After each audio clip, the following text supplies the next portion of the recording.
Hello everyone. Today we are going to discuss another very important topic, that is replication. Last lecture में हम लोगों ने क्या क्या पढ़ा था? हम लोगों ने डीएनए हेलिक्स के बारे में पढ़ा, वाटसन और क्रिक ने ये दिया था। लास्ट में पैकेजिंग की बात करी, बहुत सारे एक्सपेरिमेंटल प्रूफ भी देखे। आज हम लोग ये समझेंगे कि जब डीएनए से डीएनए की कॉपी बनती है तो वो प्रोसीजर कैसा होता है, और इस प्रोसेस को हम क्या बोलते हैं? रेप्लिकेशन। रेप्लिका का मतलब होता है एग्जैक्ट कॉपी। क्या मतलब? Exact copy. तो आज हम यहाँ पर इस पोर्शन में दरअसल बात करेंगे मोड ऑफ रेप्लिकेशन की। दरअसल वाटसन और क्रिक ने जो हमें डीएनए का मॉडल प्रपोज किया था, उन्होंने बताया था कि डीएनए कुछ इस तरीके से हेलिकल स्ट्रक्चर होता है, और अगर ये किसी सेल में प्रेजेंट है और इस सेल को डिवीज़न करना है, तो ऑब्वियस सी बात है, एक सेल जब दो में कन्वर्ट होगी तो यहाँ पर भी डीएनए के कंटेंट को डबल करना होगा। और तो ये जो डबलिंग है, यही प्रोसेस एक्चुअली क्या है? Replication means what? Duplication of DNA. यानी डीएनए मॉलिक्यूल से डीएनए की एग्जैक्ट कॉपी बनना ही रेप्लिकेशन होता है। तो जब सेल डिवीज़न करती है तो अपने, चाहे वो माइटोसिस करे चाहे मियोसिस करे, ऑब्वियस सी बात है उसको अपने डीएनए को डबल करना ही होगा। उस दौरान डीएनए की कॉपी बनानी होगी, और आपको पता है कि डीएनए की कॉपी बहुत ही एक्यूरेट होनी चाहिए, क्योंकि आपने ये भी पता है कि डीएनए के अंदर जो इंफॉर्मेशंस होती हैं वो न्यूक्लियोटाइड बेसिस के फॉर्म में होती हैं। अगर एक भी कहीं पर एरर हुआ तो प्रोटीन का नेचर बदल सकता है, अमीनो एसिड का नेचर बदल सकता है, और बहुत सारी प्रॉब्लम आ सकती है। Means what? DNA replication is very should be very accurate process है, जिसमें एरर 0% होनी चाहिए। Is that clear? हालांकि हम बात अगर करेंगे तो वेरिएशंस की, तो वो बात दूसरी हो जाती है, बट हाँ, ये मैक्सिमम रेप्लिकेशन में एरर नहीं होना चाहिए। एग्जैक्ट कॉपी है। अगर ये डीएनए जिस तरीके से है, जितना न्यूक्लियोटाइड बेस यहाँ पर प्रेजेंट है, उतना ही यहाँ पर भी प्रेजेंट होना चाहिए, उतना भी यहाँ पर प्रेजेंट होना चाहिए। तो हालांकि बहुत लोगों ने मोड ऑफ रेप्लिकेशन के बारे में बात बताई, लेकिन सबसे ज़्यादा इम्पॉर्टेंट और सबसे ज़्यादा लास्ट में एक्सेप्ट किया गया semi conservative mode of replication. आइए इसको समझते हैं।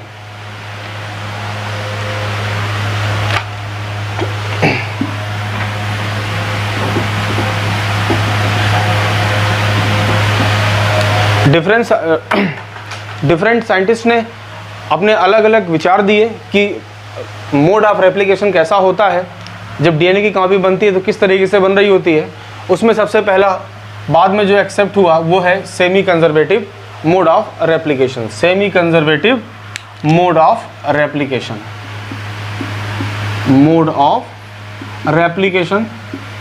इसमें क्या हो रहा होता है, आइए समझते हैं। मान लेते हैं ये डीएनए थ्रेड है, दिस वन डीएनए थ्रेड, इसको हम बोल देते हैं ये पेरेंटल डीएनए है। जब इसकी कॉपी बने तो दोनों कॉपी में एक स्ट्रैंड तो पेरेंटल हो, लेकिन दूसरा वाला स्ट्रैंड डीएनए का न्यू टाइप का हो। कैसा हो? न्यू टाइप का। यानी this is newly synthesised DNA thread and this is old DNA. Old DNA को हम बोल सकते हैं कि ये टेम्पलेट है। टेम्पलेट का क्या मतलब हुआ? आखिर इसी जो ब्लू वाले से मैंने ओल्ड डीएनए बनाया है, दैट इज ये old DNA and this is newly synthesised DNA. तो ये जो न्यूली सिंथेसाइज्ड डीएनए कैसे बना होगा? इसी ओल्ड स्ट्रैंड को कॉपी करके, रीड करके बना होगा। तो जिस स्ट्रैंड की रीडिंग की जाती है, जिस स्ट्रैंड पर नए न्यूक्लियोटाइड की सिंथेसिस की जाती है, जिस स्ट्रैंड पर नया डीएनए स्ट्रैंड बन रहा होता है, उसको हम टेम्पलेट डीएनए बोलते हैं। तो ये जो ओल्ड वाला स्ट्रैंड होगा आप देखिए इसको हम लोग बोलेंगे टेम्पलेट डीएनए। तो इस टाइप का जो रेप्लिकेशन होता है, आप कह सकते हो कि दोनों, जब ये दोनों कॉपी बनी होंगी इस डीएनए के रेप्लिकेशन के दौरान, तो आधा पोर्शन पेरेंटल डीएनए का कंजर्व है, चेंज नहीं हुआ है।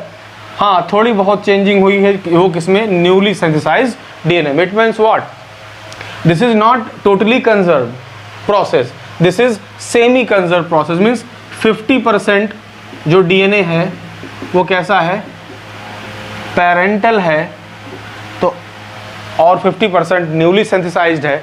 तो इस टाइप के मोड को हम लोग क्या बोलते हैं, सेमी कंजर्वेटिव मोड। और बाद में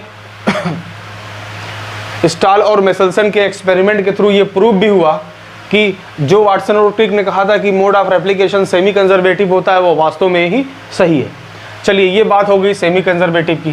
कंजर्वेटिव की बात अगर हम करें, ये वाला कंजर्वेटिव का अगर हम बात करें, तो मान लीजिए ये पेरेंटल डीएनए है, this is the parental DNA, जिसका रेप्लिकेशन होना है। इसके रेप्लिकेशन के दौरान क्या हो रहा होता है, अगर कुछ इस तरह का स्ट्रैंड बने, यानी एक डीएनए पूरे तरीके से पेरेंटल हो और एक डीएनए पूरी तरीके से न्यू टाइप का हो, यानी this is newly synthesised DNA, एकदम से न्यू टाइप का, है ना। अब आप देखिए यहाँ पर ब्लू कलर से मैंने पेरेंटल डीएनए बनाया है और ग्रीन कलर से नए डीएनए को बनाया है।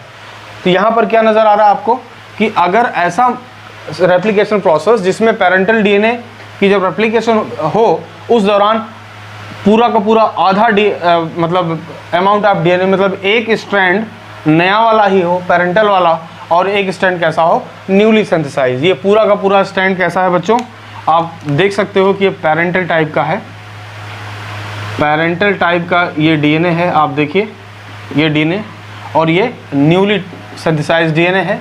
तो आपने क्या देखा यहाँ पर, पेरेंटल डीएनए को पूरे तरीके से कंजर्व किया गया एक मॉलिक्यूल ऑफ डीएनए में, यानी दोनों स्ट्रैंड ऑफ डीएनए कैसे हैं, parental type. That's why this type of mode of replication is known as conservative mode of replication. Is that clear.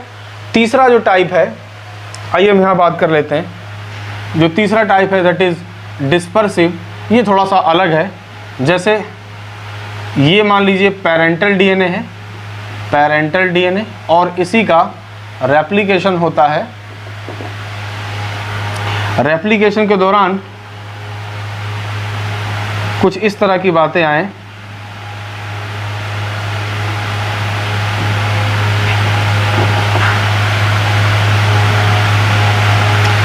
कि दोनों स्ट्रैंड में आधा पोर्शन नया वाला हो और आधा पोर्शन पुराना वाला हो। ध्यान से दोनों स्ट्रैंड देखिएगा।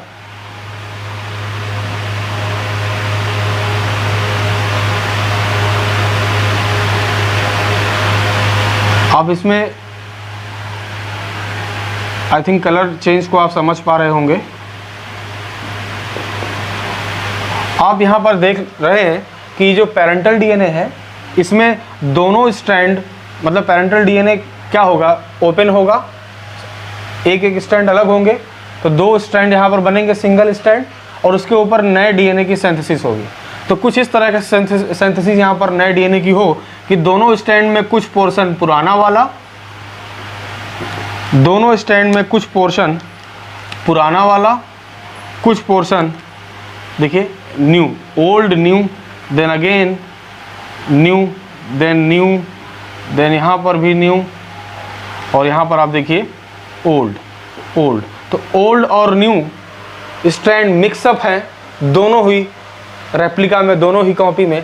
तो इस टाइप का जो मोड ऑफ रेप्लिकेशन है वो डिस्पर्सिव टाइप का रेप्लिकेशन कहलाता है। हालांकि सबसे ज़्यादा बाद में ये कंफर्म किया गया कि सेमी कंजर्वेटिव टाइप का ही रेप्लिकेशन मोड होता है। मोड ऑफ रेप्लिकेशन कैसा होता है, सेमी कंजर्वेटिव मोड होता है, जिसमें 50 पर दोनों स्ट्रैंड में, दोनों रेप्लिका में 50% old, 50% new, 50% old and 50% newly synthesised DNA होते हैं। इस एक्सपेरिमेंट को मैथ्यू मेसेल्सन और स्टार्ट ने अपने एक्सपेरिमेंट से प्रूव भी किया था, और वो उनकी बातों से, उनके उस एक्सपेरिमेंट से कंफर्म हो गया। उन्होंने N14 और N15 सोर्स को यूज़ किया था। हम लोग नेक्स्ट लेक्चर में इस बात पर डिस्कशन करेंगे कि मैथ्यू मेसेल्सन और फ्रेडरिक स्टार्क ने किस तरीके से semi conservative mode of replication को प्रूव किया अपने एक्सपेरिमेंट के थ्रू। तो आई थिंक आज का वीडियो आपको समझ में आया होगा। कल हम लोग नेक्स्ट वीडियो में इस बात पर चर्चा करेंगे कि किस तरीके से प्रूव हुआ, एक्सपेरिमेंटली प्रूवन किया गया कि मोड ऑफ रेप्लिकेशन कैसा होता है सेमी कंजर्वेटिव। Thank you.